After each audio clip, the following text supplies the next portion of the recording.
Et si la bataille de Pokrovsk et Kherson n'était que le prélude d'un bouleversement mondial?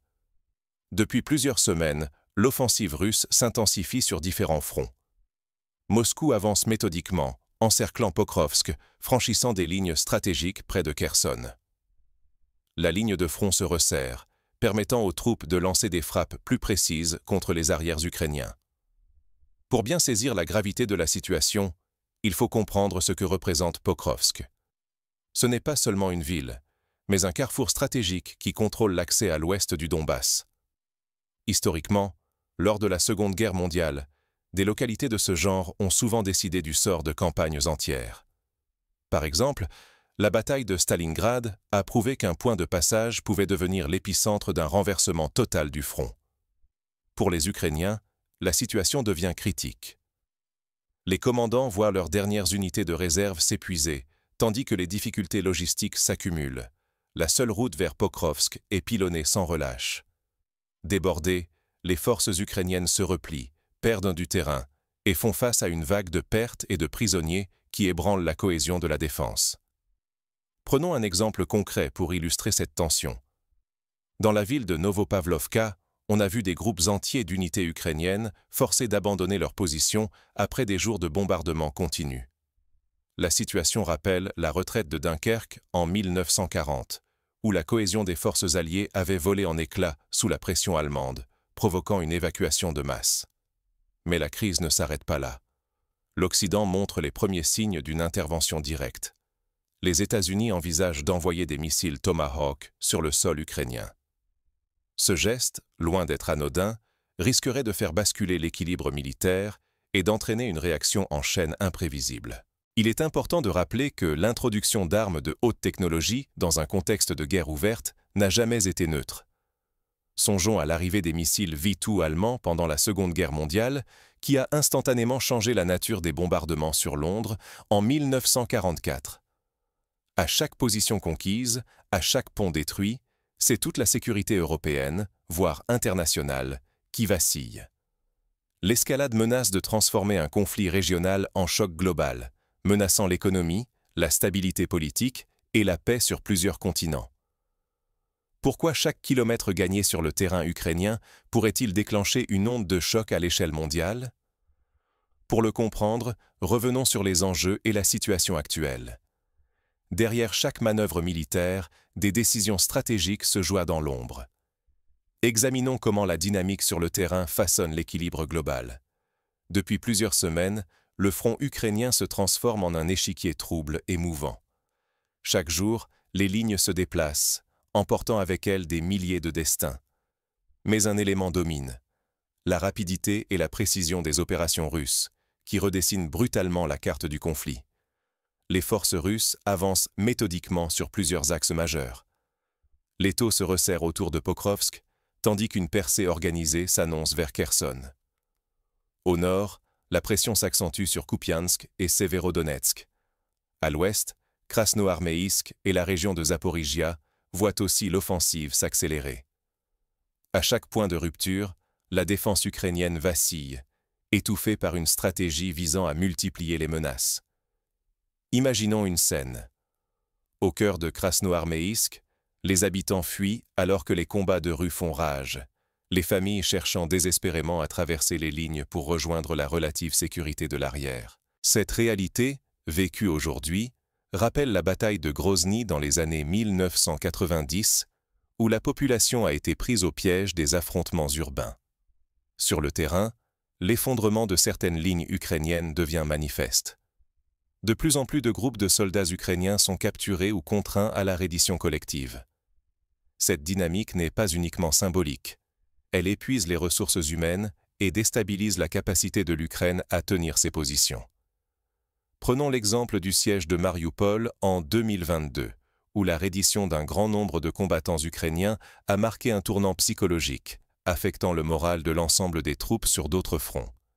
L'armée russe mise sur des groupes mobiles et des percées ciblées, frappant logistique et infrastructures.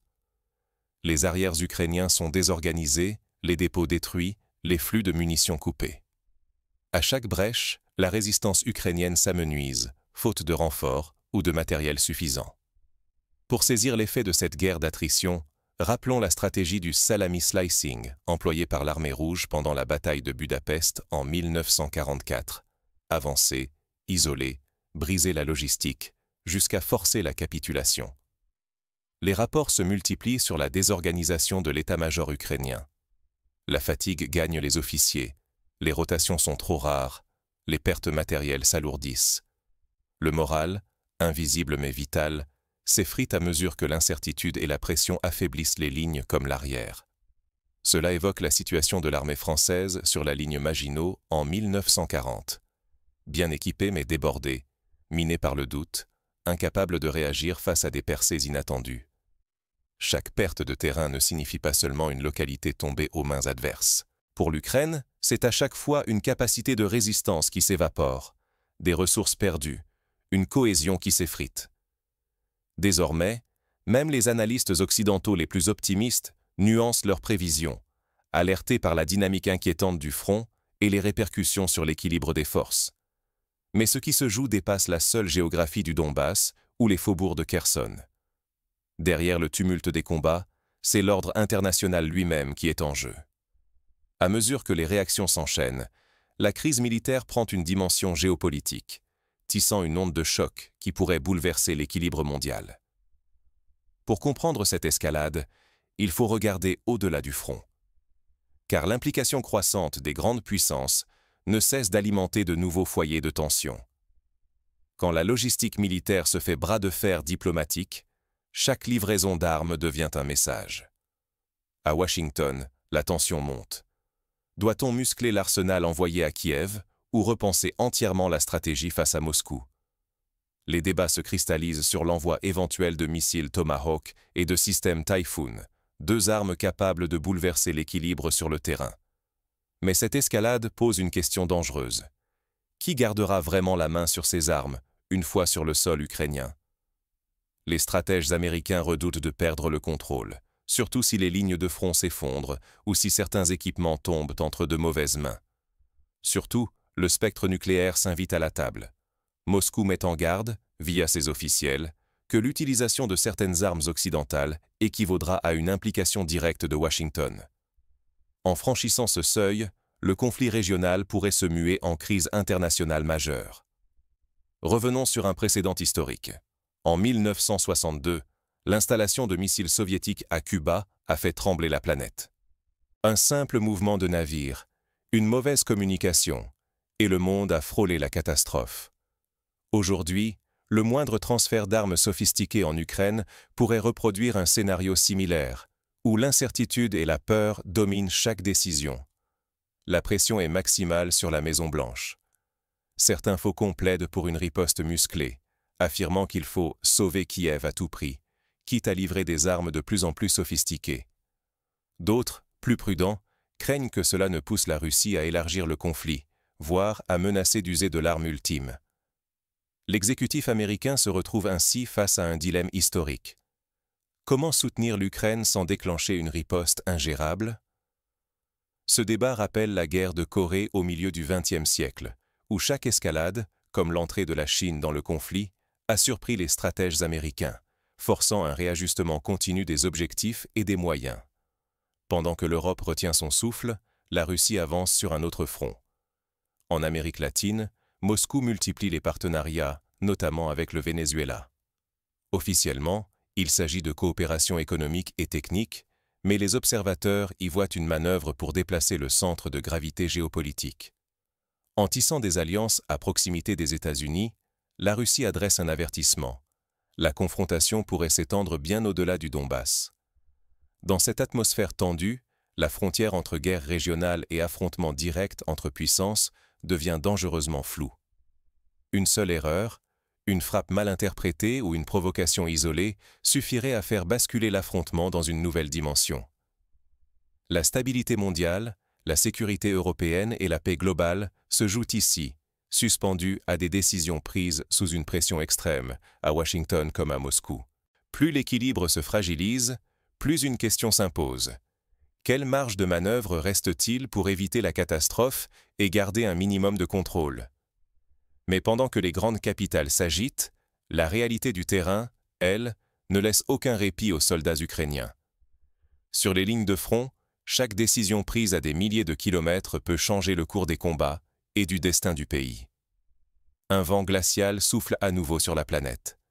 L'ombre d'une crise des missiles ressurgit, alors que l'Ukraine devient l'épicentre d'un affrontement géopolitique aux résonances mondiales. Les États-Unis s'enfoncent dans le conflit, tandis que Moscou adresse des signaux alarmants en direction de l'Amérique latine. 1000 souvenirs de la crise des Caraïbes de 1962 refont surface, mais l'échiquier s'est élargi. Aujourd'hui, aucune région du globe ne semble à l'abri. Le risque de débordement hors d'Ukraine n'est plus une simple hypothèse. Plus les grandes puissances s'engagent, plus la tentation d'une riposte symétrique grandit. Des experts redoutent déjà un Caribbean Crisis 2.0. Moscou pourrait déployer des armes avancées non seulement près de l'Europe, mais jusqu'aux portes même des États-Unis.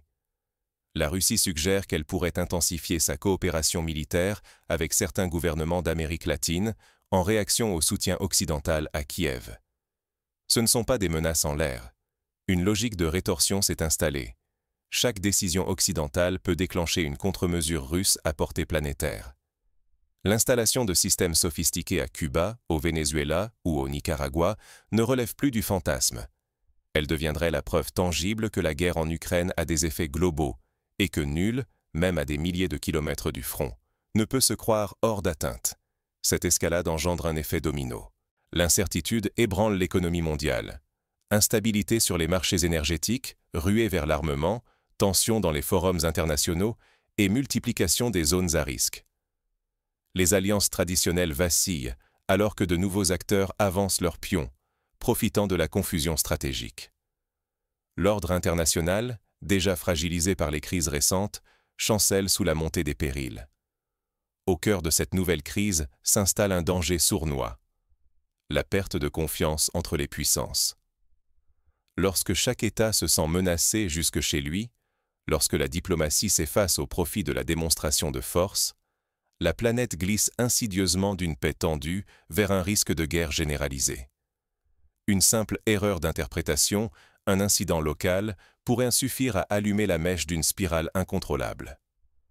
Pour mieux comprendre, prenons l'exemple de la Première Guerre mondiale.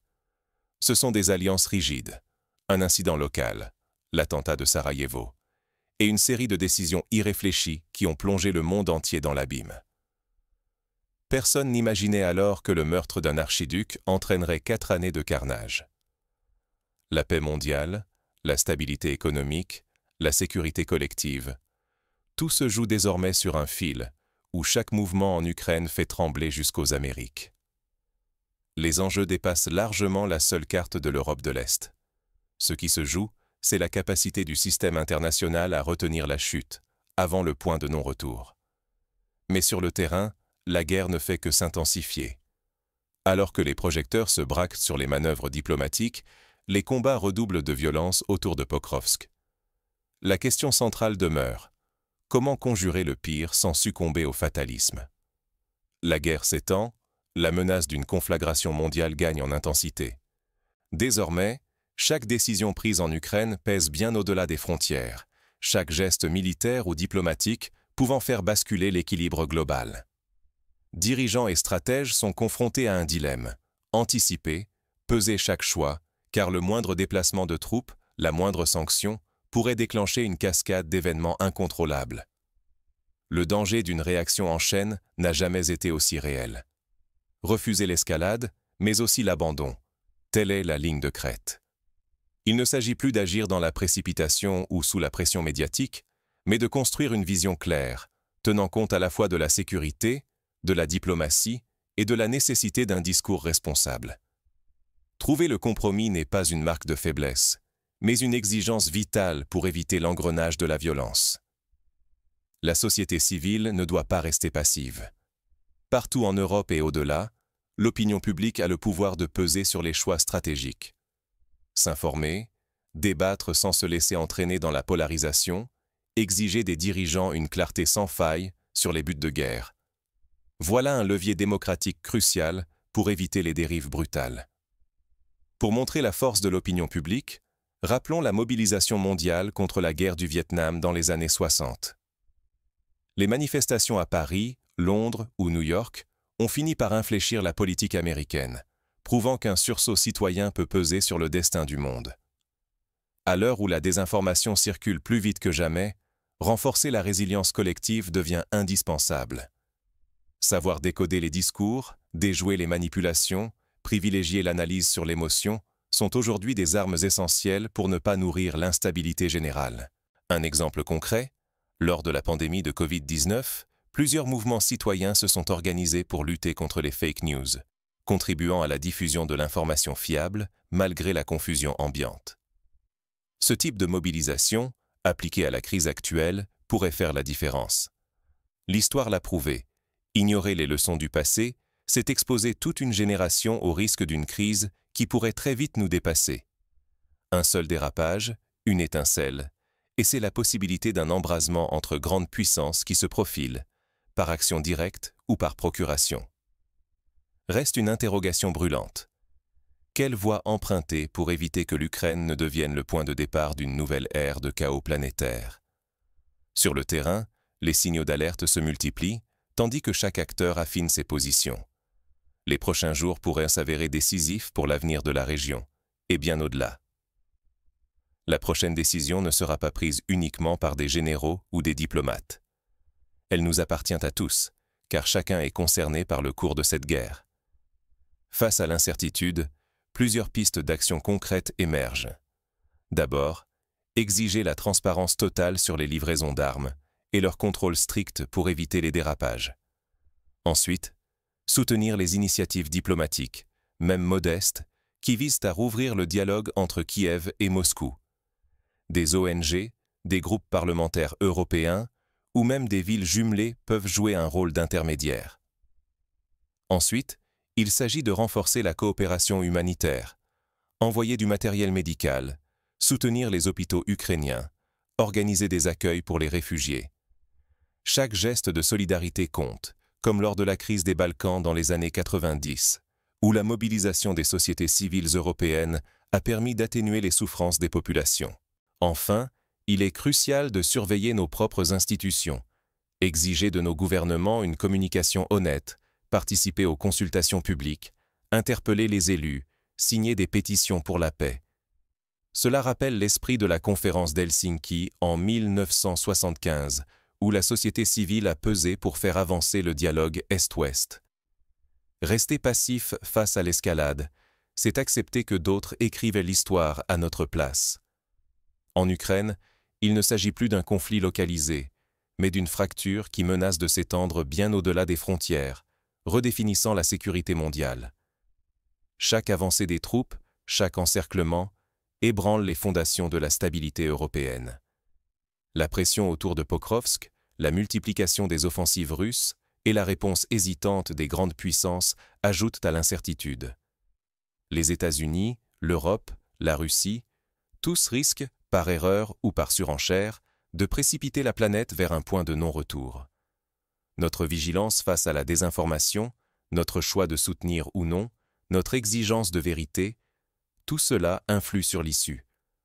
L'avenir ne se joue pas seulement dans les tranchées, mais aussi dans notre capacité à refuser la fatalité et à défendre les valeurs universelles.